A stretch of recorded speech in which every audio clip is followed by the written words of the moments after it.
syai'in illa zanahu wa la kana fahish fi syai'in illa syanahu. Tidaklah kata Nabi sifat malu itu apabila masuk kepada sesuatu akan menghiasinya. Rasa malu itu apabila masuk ke sesuatu dia pasti menghiasinya. Tapi kalau sifat tidak tahu malu, kasar, maka kalau dia masuk ke sesuatu dia pasti akan mengotorinya. Kata Nabi Sallallahu Alaihi Wasallam. Terus dari hadis berikutnya dari Salim Nabi baru Rasul melewati seorang lelaki yang sedang menasihati saudaranya. Ada seorang sahabat Nabi itu dia punya saudara pemalu sekali.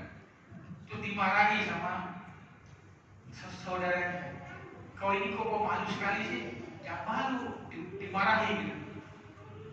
Dan Nabi sedang lewat. Terus Nabi bilang, biarin, dakhu, biarkan dia seperti itu. Biarkan dia dengan sifat malunya. Fa innal haya'a minal iman. Sesungguhnya rasa malu itu termasuk dari iman. Biarin. Jadi Pak, ada rasa malu itu memang sudah khuluqi namanya, sudah wahmi, sudah sifat jibillah. Jibillah itu tabiat, sudah sifat bawaan lahir. Dia punya karakter, punya jibillah, punya tabiat, perangai memang aslinya itu pemalu. Itu kata Nabi sudah sangat bagus. Itu kata Nabi bersyukur orang yang mempunyai sifat seperti itu. Tapi ada orang yang tadinya memang terlahir memang secara karakter nggak punya sifat malu, tapi akibat belajar, akibat ditarbiyah, akibat dididik dengan baik, lama-lama tumbuh sifat malunya.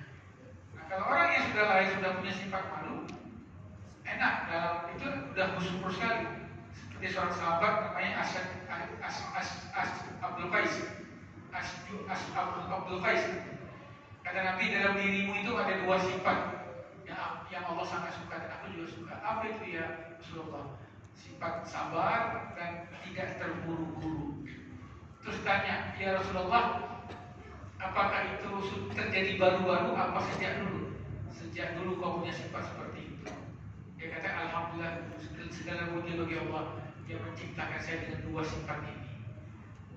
Karena rasa malu itu Pak memang sudah bawaan dari lahir, dari lingkungan yang ada. Alhamdulillah, itu kita bersyukur pada Allah. Tapi ada orang yang tidak, perlu dididik dia untuk punya sifat malu ini. Nah, itu perlu tarbiyah, itu perlu tazkiyah, sehingga dia tumbuh rasa malunya, sehingga rasa malu tadi bisa membimbing dia untuk tidak melakukan maksiat.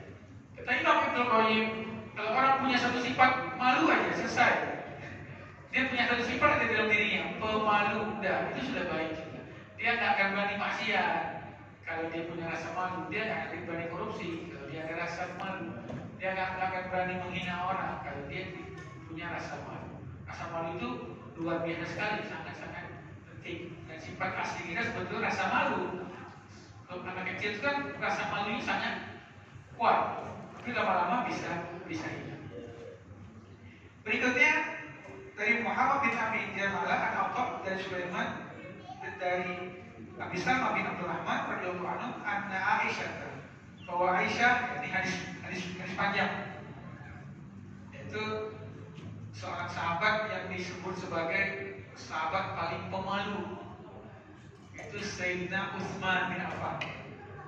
Nabi sedang duduk di rumah Aisyah, pakaian Nabi itu lututnya itu agak tersikap. Maka ketika Abu Bakar datang, Nabi selesaikan hajat Abu Bakar, Nabi bicara panjang, selesai hajatnya, pulang Abu Bakar Siddiq, Nabi masih pakai baju itu yang lututnya agak terlihat. Dan Nabi santai aja sambil mutajiyah itu apa baring nih, melayani Abu Bakar itu Nabi sambil duduk santai ya. Dan bajunya itu lututnya agak terbuka sedikit. Kemudian datang Umar, Nabi tetap seperti itu, berbaring sambil melayani. Selesai hajatnya sudah pulang. Begitu datang yang ketiga, siapa tuh kata Nabi yang datang? Utsman. Nabi duduk Pak, langsung pakaiannya dibenerin, lututnya ditutup. Nah, kemudian Utsman datang, bicara panjang, selesai pulang.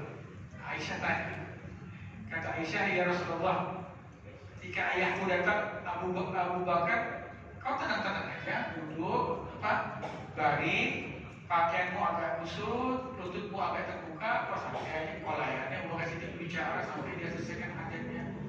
Itu datang Umar, kau juga santai saja, tapi ketika Utsman datang, kok agak lebih formal, kok nggak seperti tadi santai, tapi agak formal. Kata Nabi SAW, Utsman itu pemalu. Kata Nabi, Utsman itu pemalu. Aku takut kalau aku dari dulu santai, Utsman tadi nggak berani menyampaikan hajatnya karena segan, karena nggak enak. Maka aku bikin posisinya itu lebih formal supaya dia serius menyampaikan hajatnya. Saya takut dia malu, karena Nabi nggak mau lututnya agak takut, Umar nggak mau lihat lututnya. Akhirnya Utsman tuh ngomong jadi takut, jadi tidak menyampaikan hajatnya. Maka aku rapi kata Nabi supaya dia menyampaikan hajatnya. Dan riwayat lain, "Manistahyat minhu malaikatur rahmah." Ya Aisyah, Utsman itu jangan kita, malaikat aja malu sama dia. Malaikat jangan saya, malaikat aja malu sama Utsman. Kenapa? Karena Utsman itu asyaddu haya, orang yang paling kuat rasa malu. Sehingga saat mandi pun Utsman itu menutup auratnya, tidak berani melihat auratnya. Mandi itu dalam keadaan